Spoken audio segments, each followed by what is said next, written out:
JSON is a data format. It stands for JavaScript Object Notation, and it's a file format that's easy for Python to process and relatively easy for us to read because objects in JSON notation look like normal Python objects, which can actually be kind of confusing. When we say JSON, what I'm really referring to is a JSON formatted string because JSON allows us to take an arbitrary Python object and convert it into a string, or a JSON formatted string. They can also take JSON formatted strings and convert them to Python objects.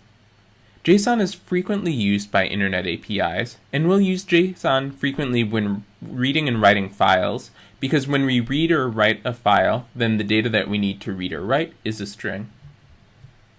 To use JSON, we first need to import the JSON module by saying import JSON. Then there are two main methods that we're going to use.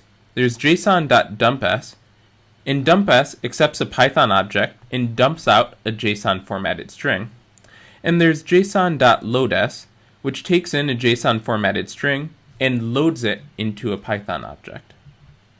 So let's say that we have a Python object. In this case, we have a dictionary, and I'll call this dictionary UM.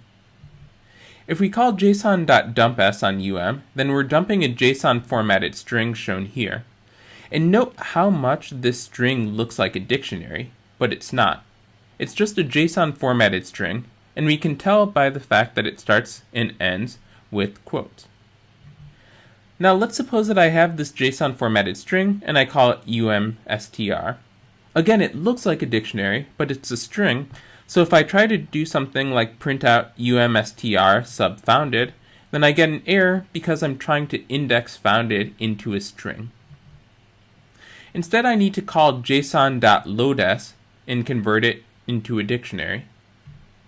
So json.dumps and json.loads are two sides of the same coin.